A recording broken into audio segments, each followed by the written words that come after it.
Hey Bikeaholics, Ryan Urlacher here, lawabidingbiker.com. I am so stoked. Lurch and I here on site waiting for our brand new Titan 1000D motorcycle lift table. We're gonna bring you guys along for the experience. That's right, here at lawabidingbiker.com, we're holding the motorcycle industry accountable. The market has been saturated for too long. We're gonna do a lot of projects like this. What we're trying to find out is who in the motorcycle industry has the best products. Where can you, as a day-to-day biker, where do you want to spend your money? Where are you going to get the most bang for your buck? And number three, who has the best customer service? Who's going to treat us like bikers? Who's going to respect us? That kind of stuff. We, as the biker community, should not be throwing our money at companies that don't care about us individually and just want to sell us their product. There's too many choices out there. So this is one of many projects we're going to be doing, guys. So in this lift project, it is the Titan 1000D. It's a Titan motorcycle table lift. We're going to walk you through this experience. We are on location. We're actually waiting for the shipping company right now. It's on a truck. It's on a semi, on a trailer, and we know it's supposed to arrive today, not exactly which time. We're going to walk you through step by step everything you need to know, which company we dealt with on this particular lift, how that process went. We want to protect you as a consumer because there are things you need to know if you're interested in a motorcycle lift to protect yourself. Not only to make sure it's good quality, to make sure you get a good deal, a good customer service experience, and that you don't get screwed on shipping because there is a process to it, and we wanted to bring it to you. Additionally, we are going to take the lift from here. We're going to load it in my truck. It's about 750 pounds, and then we're going to get it out to my to the shop where we do all our law-abiding biker videos. We're going to show you how to set it up. We're going to review this lift, and we know that if you're a lift company or any motorcycle company and you want us to review that gear, or you want to get on our lift page, we're going to have a resource for you guys from here on out on all different kinds of products, starting with lifts, an informational page with a podcast, a video, everything you need to know when you're ready and you think you're ready to go buy a motorcycle lift table. I just want you guys to know, we did get the Titan 1000D from Redline Engineering. I worked with a gentleman over there, Ian Gilmore, and I'm just gonna say real quick, we didn't get the lift for free. I had to pay for this. We got a very small discount, and we're mostly reviewing this and doing this video so the biker community can have a resource.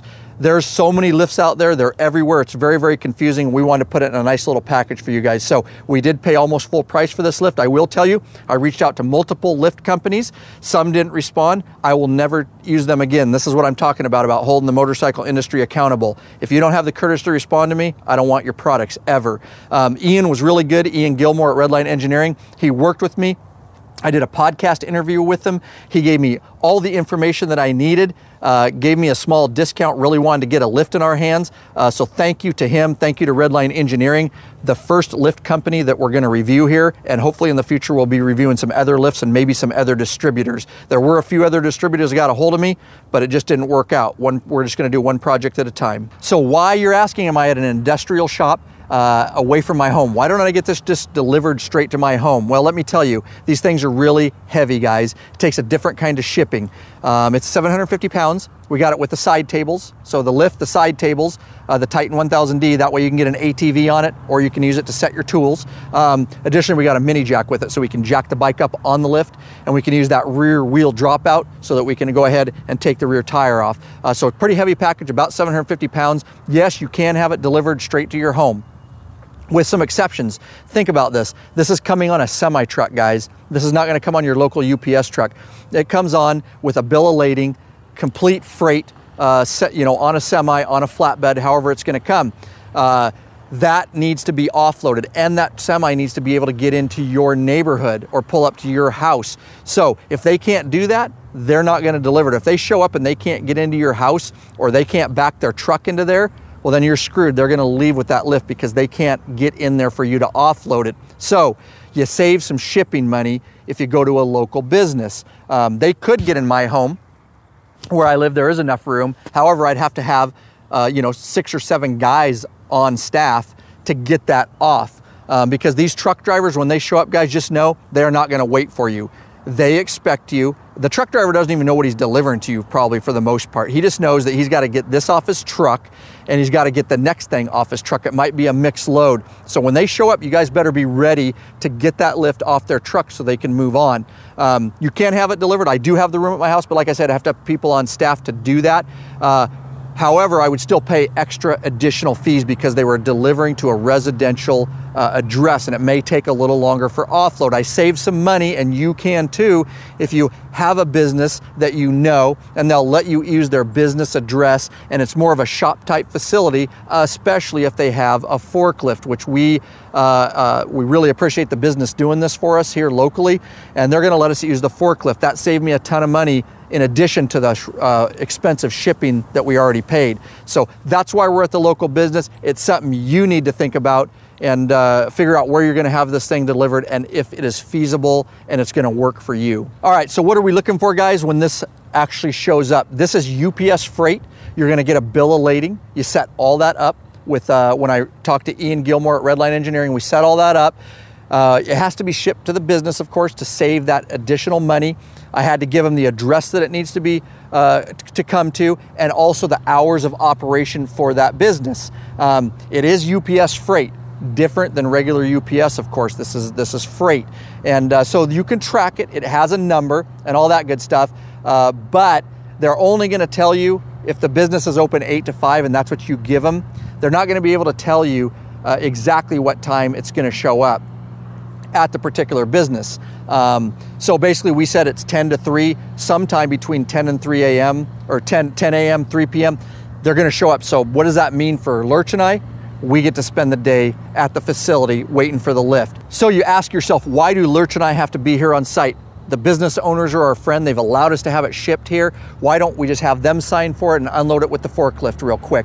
Bad idea, bikeaholics. Do not do that. We don't want you to get screwed. So you really want to pay attention to this and why we're here. When this thing shows, you got to understand this is a trucking company that's going to deliver this. That driver just wants to get that load off his truck. That's his business, and he's got to move on. Time is money. So what they're going to do is they're going to show up. Lurch is going to drive the forklift. At the same time, Lurch is hooking up the forklift so we can get this thing off their truck and they can move on, which is what they expect.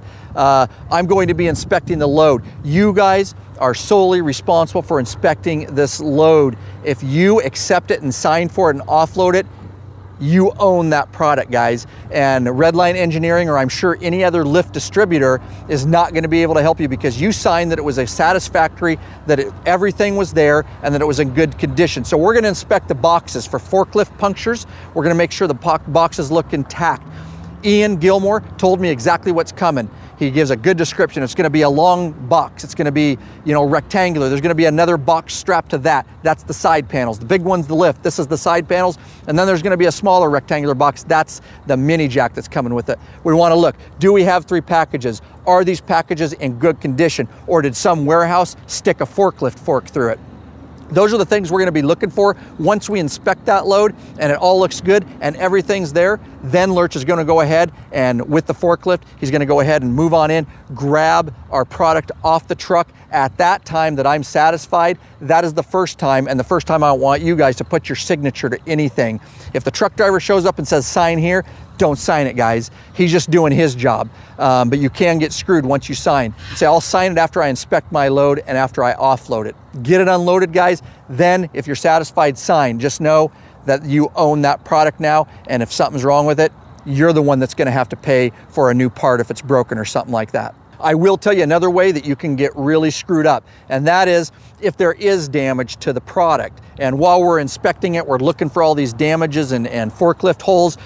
If it's damaged and you tell the truck driver, say, listen, I can't accept that product, don't accept it, guys. You don't have to accept it. If you aren't satisfied that everything's there and you aren't satisfied that it's not damaged, number one, if you're working with Redline Engineering, make sure to immediately call your representative. So in my case, I have Ian Gilmore's phone number. I would call him immediately before I signed for anything, before I removed it from that truck, and I would tell him, this is what I'm seeing.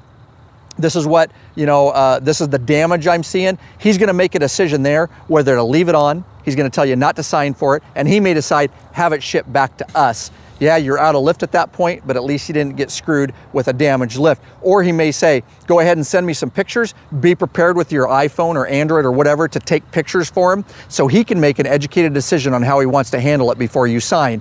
But they're gonna walk you through all that. It's a really thorough process because these kind of problems do happen. I will tell you this, caution, if the truck driver says, yeah, I get it, that's damaged, go ahead and sign here that it's damaged. Do not sign anything.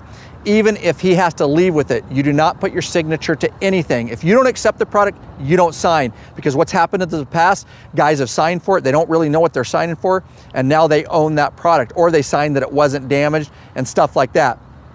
Again, be very cautious. Don't sign it unless it's off the truck and you have accepted it. The other thing we want to tell you guys is make sure if it is damaged that you have that phone ready, like I said, or that camera that you want to photograph it with.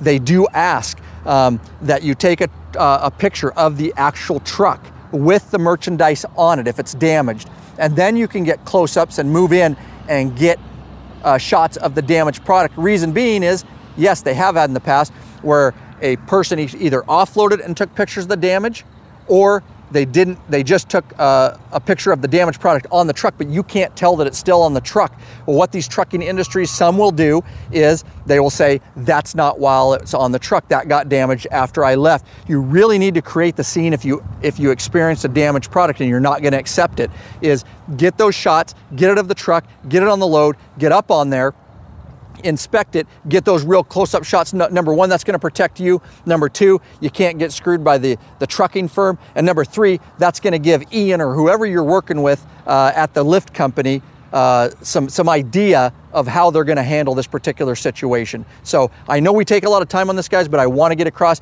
because the last thing we want is for you, a biker, with your hard-earned money, your excitement to get a lift, that in the excitement you screw up and you sign for something, and what a terrible deal that can all be avoided if you just know these specific facts. So we got the lift home in the shop. We've got all three pieces. This is the Law Abiding Biker Shop where we do all our maintenance and stuff. You guys have seen all the videos. One of the things here, you're gonna see a hole, and when I'm showing you, basically when we were inspecting the unit before the heister, the forklift actually loaded it into my personal pickup. Of course, it came off a semi. It was set, and then that time we inspected, we had not signed for anything. You'll see we started looking real close at stuff. You're gonna see some rips in the cardboard, and that's from forklifts actually going through it during transport. So me and Lurch immediately noticed that there was some crate damage for the main lift unit. The side panels here, the boxes were pierced from forklifts. At first glance, you definitely want to inspect a little further. Doesn't necessarily mean your lift is damaged, but these holes were not that big. And what we did at the time is we actually cut in with our knives and cut the cardboard back where we saw the damage so that we could get a closer look.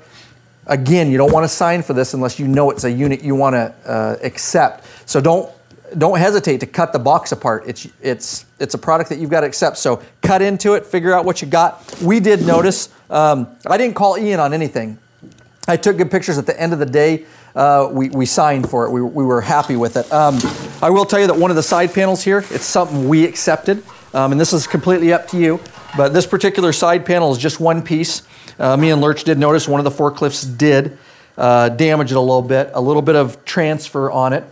Not a huge deal. I know the lift's going to get banged up. I didn't call Ian. I accepted it. If this is something that really bothered you, a little mark, that would be something you would definitely want to get Ian on Gilmore or whatever lift company you're working for. Get them on the horn, see what they want to do about that. Maybe they'll tell you to sign for the lift and they'll send you a new panel. That's between you and the lift company. I didn't call anybody. We're not real worried about that. But be really picky. One of the things we looked for at the very bottom, where one of the forklift drivers pierced this wood crate, is we could see the plastic hanging out, and we could see the plastic wasn't damaged.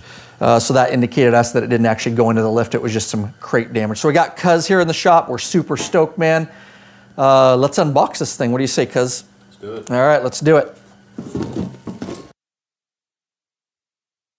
All right, so we're pulling the plastic back right here. We've got the rear dropout for the rear wheel, and it looks like they're stocking some parts in here that come with it. What do we got here? We've got the foot pump for the pneumatic. It's a pneumatic lift, of course. And I think that's under there somewhere. Got that part there, some bolts to put it together and stuff. We'll figure that out in a sec.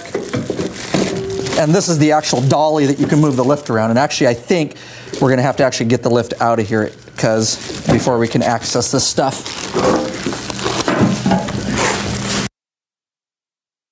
All right, so we've got some of the panels in. They're stowing up in here.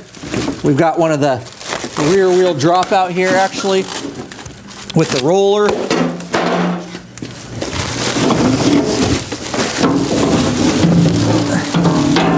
So they're packing these pretty good.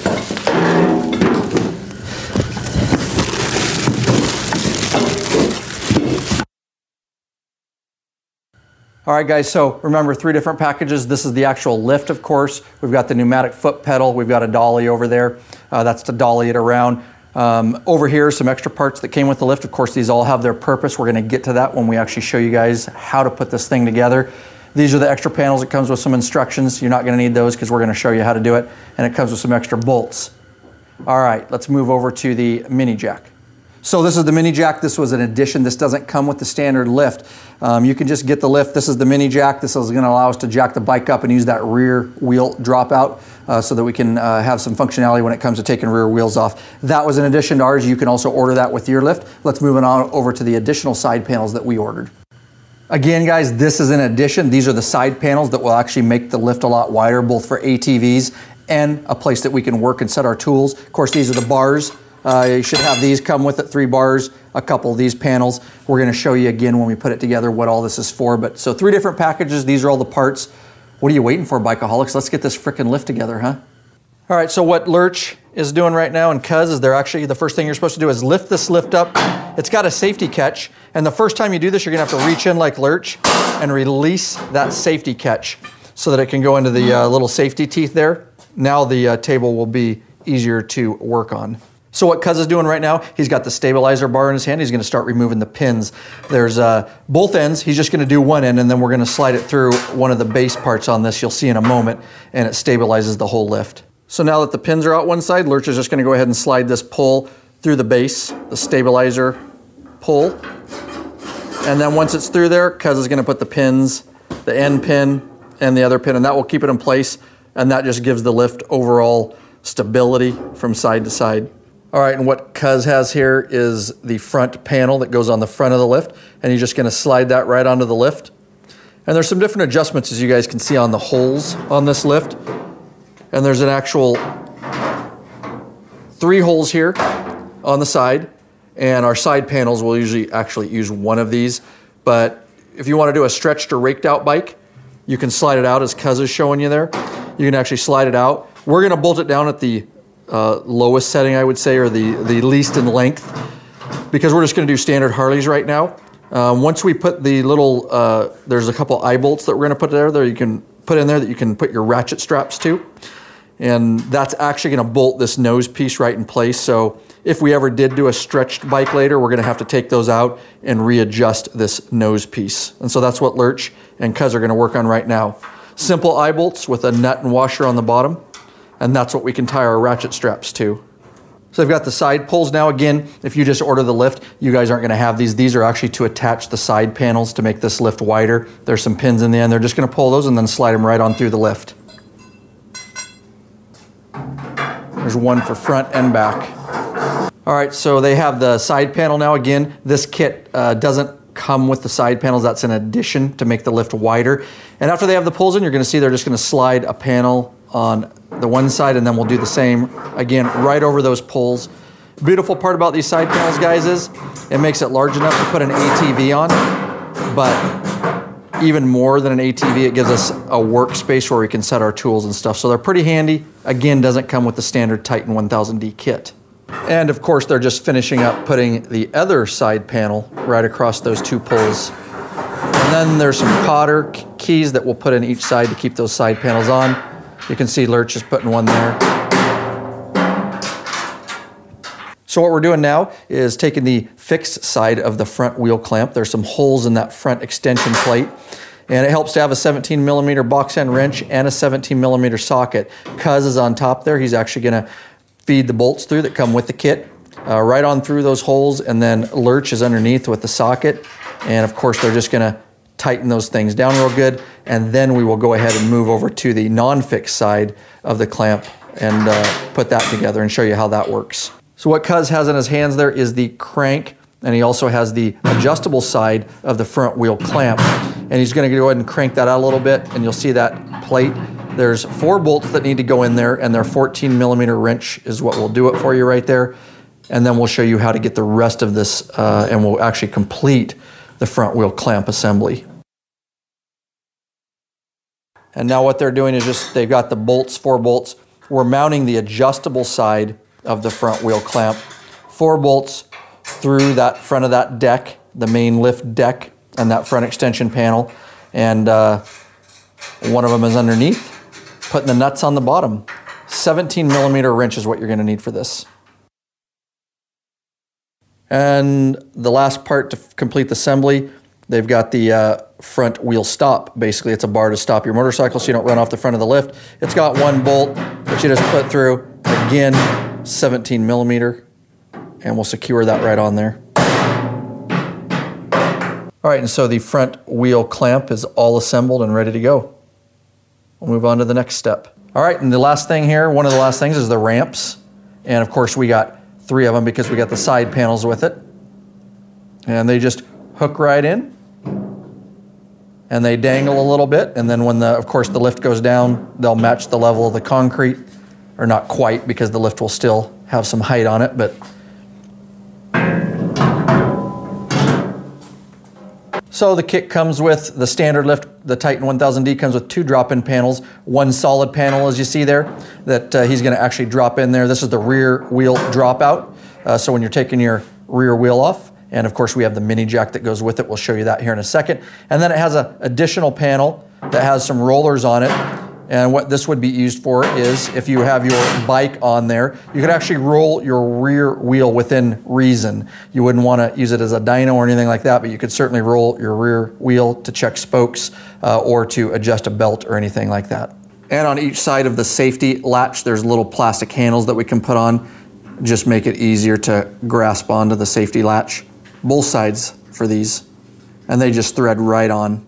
What we're working on now is the mini jack, and again, this is an addition to the regular lift package, but I strongly suggest getting it so you can actually use that rear wheel dropout. He's going to go ahead and slide the 2 saddles on there, and it comes with 2 saddles depending on what make and model of bike you're working on. You can adjust those saddles up and down, side to side, and they actually twist out like that. So very easy to use as far as adjusting it for your particular frame, adjusting them back and forth. And then it comes, once you do jack the bike up, it comes with a safety bar, and it just basically slides right in.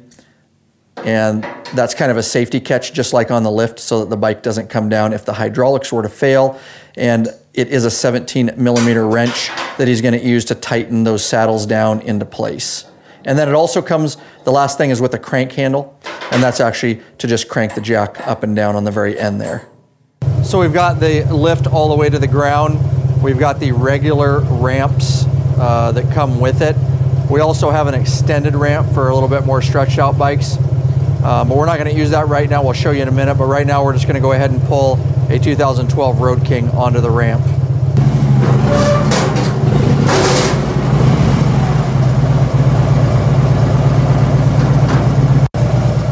All right, so the front wheel clamp, Lurch is just going to crank that down to secure the bike.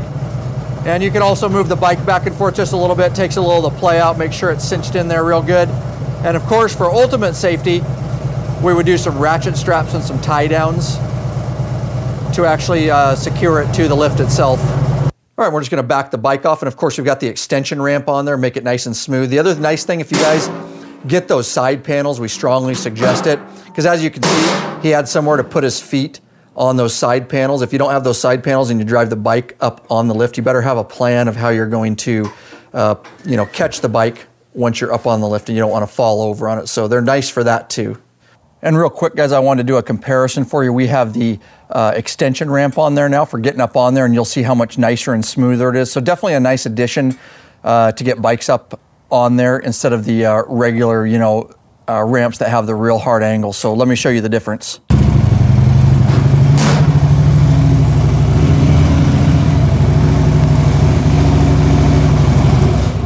All right, so as you can see there, definitely a lot smoother, so definitely a nice addition.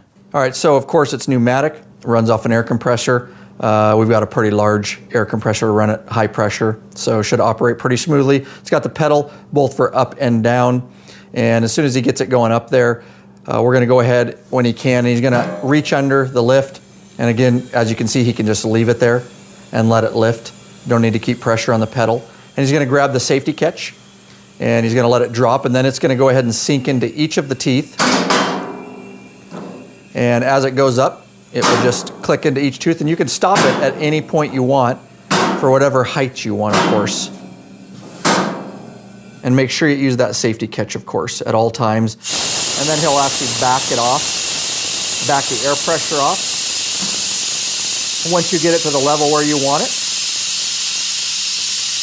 And then you can actually let the safety catch do all the work. And you can actually disconnect your power, or your air supply.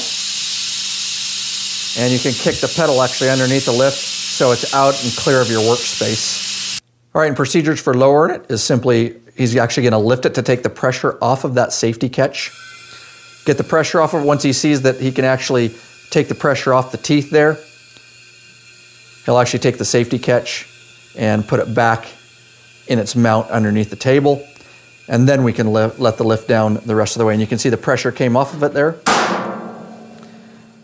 And now he can actually drop the lift all the way.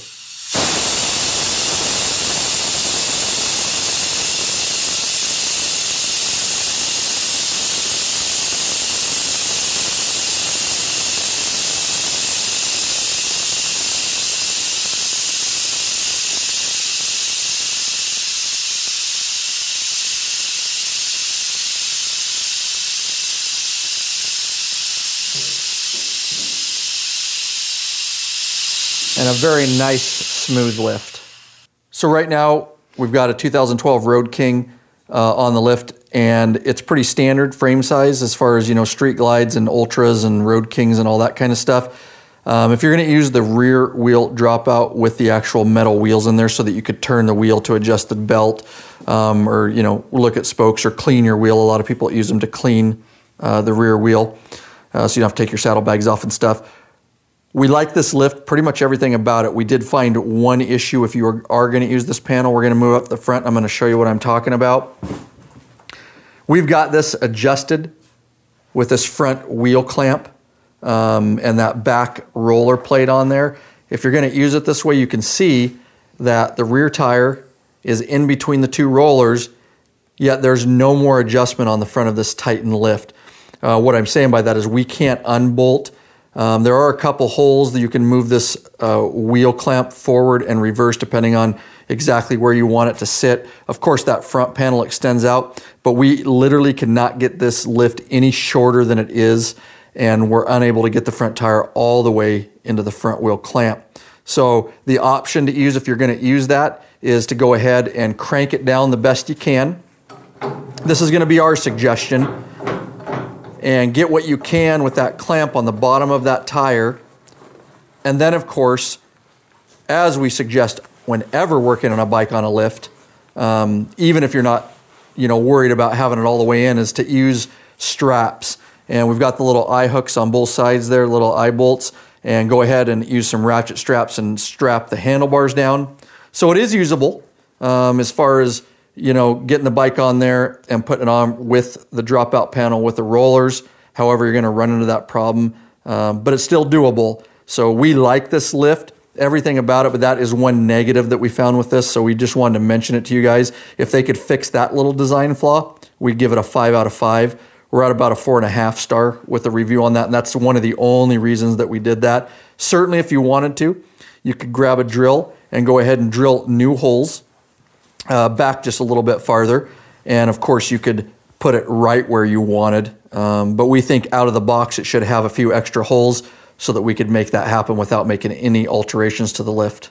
So we've got the front wheel clamp cranked down as much as we can and got as much of the tire in there as we can, and of course for safety we ratchet strapped it down. Now we're going to go ahead and show you guys the mini jack and how that works and how the rear wheel rollers and dropout work. All right, and so what you're looking at is underneath the 2012 Road King right now. We've actually got the mini jack, and Lurch is going to push it under here in a second. We will tell you guys that this, had the saddles on it, the adjustable saddles. We actually had to take those adjustable saddles off the mini jack because we couldn't even fit it under a standard 2012 Road King. And I know that my 2014 Street Glide actually sits lower.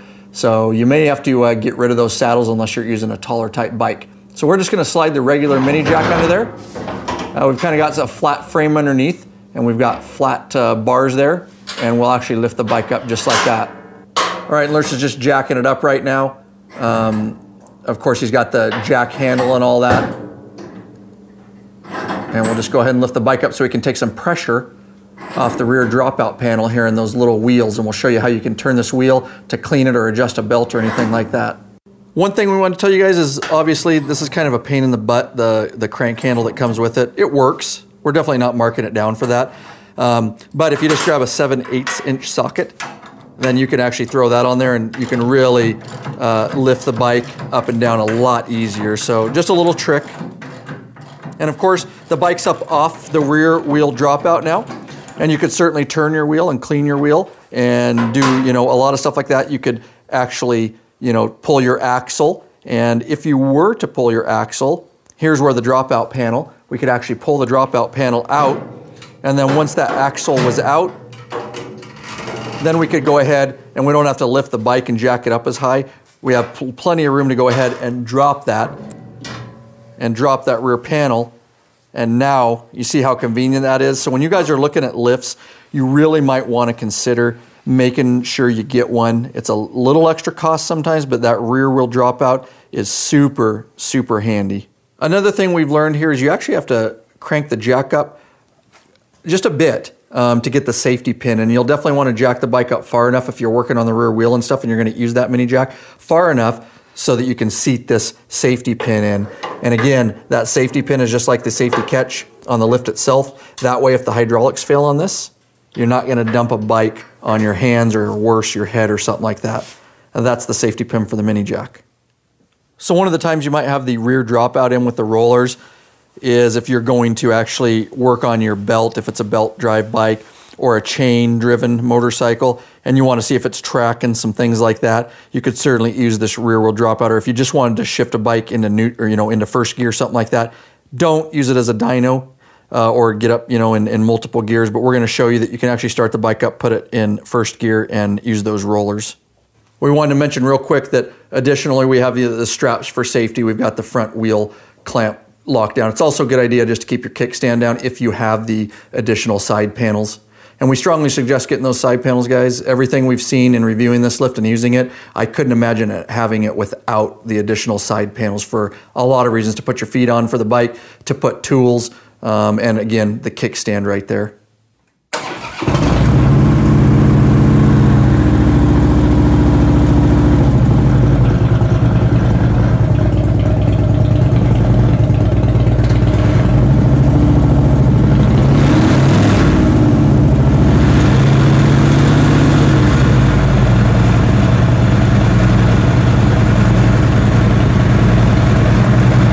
I will tell you guys to look for this when you're looking at purchasing a lift.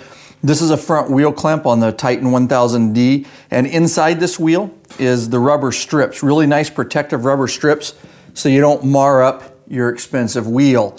I'm telling you right now, if you're looking at a lift and they're too lazy to even put some cheap rubber strips on the inside of there, and that's something you got to do afterwards when you get home to modify a lift, that would be a problem to me, because if they're too cheap to do that, then I wonder what other corners they cut on this lift. So I would definitely look for a lift that has those protective pads already on it, because it shows that they're putting time and effort into building the lift. So the Titan 1000D comes with an awesome little dolly, as do several other models.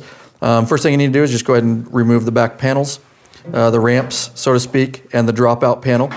And then we can actually get the dolly on there, and it makes it real nice for moving this thing around your shop.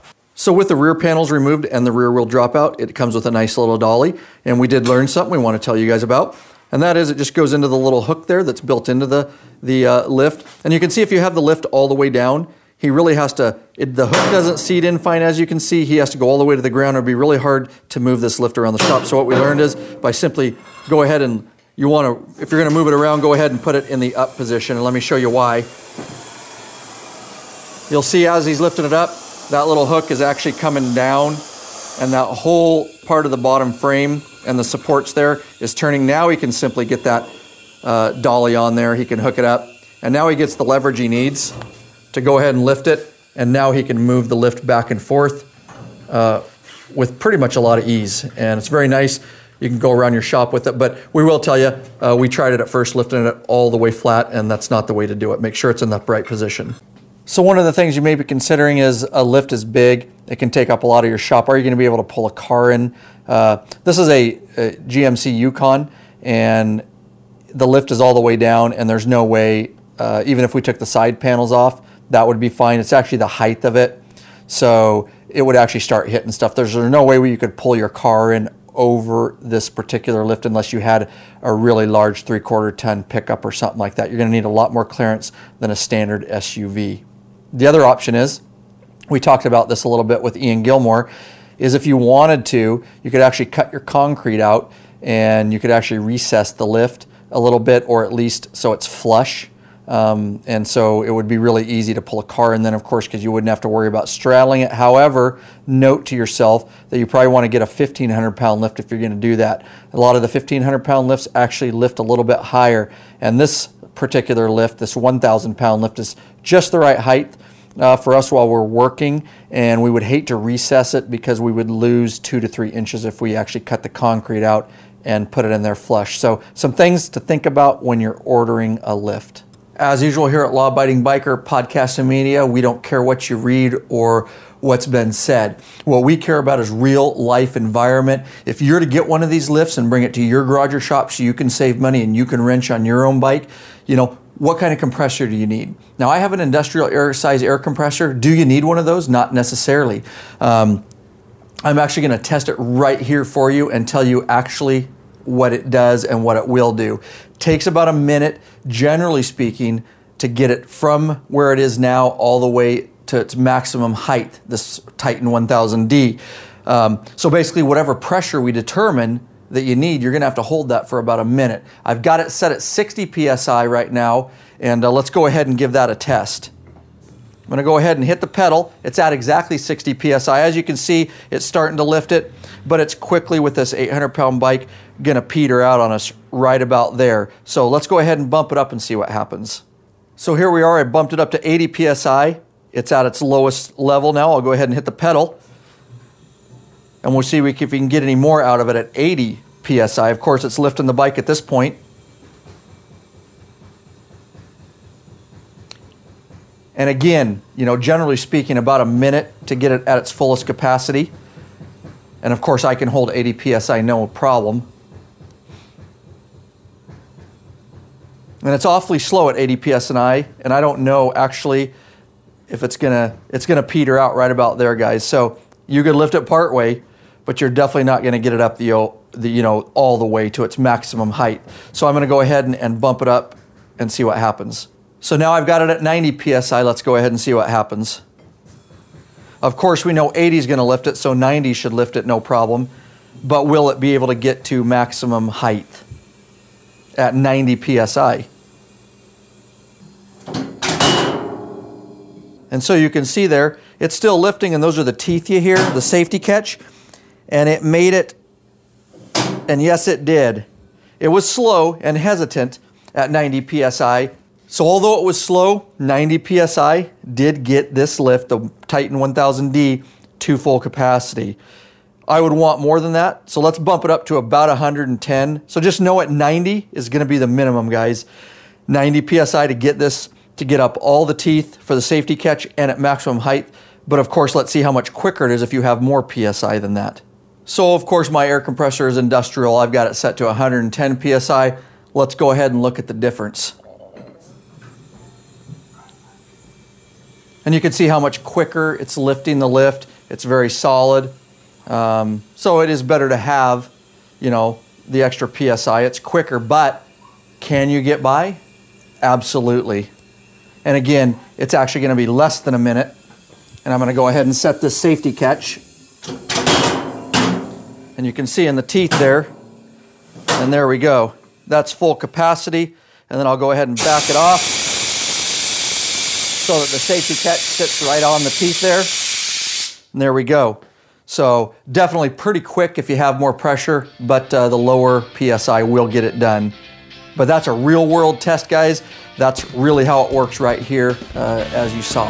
All right, Bikeaholics, thanks for watching from all of us here at lawabidingbiker.com. We really hope that you enjoyed the video. We hope it was really thorough, both in the tutorial on how to put this lift together, how to get it, how to order it, all the way to reviewing the lift and what we liked about it and what we didn't. Make sure if you ever want to find out everything you need to know about lifts, you can always use the free resource, lawabidingbiker.com/lifts. We're going to keep adding to that page. This is just the first lift of many we plan on doing. We also plan on doing motorcycle jacks if you're interested in that.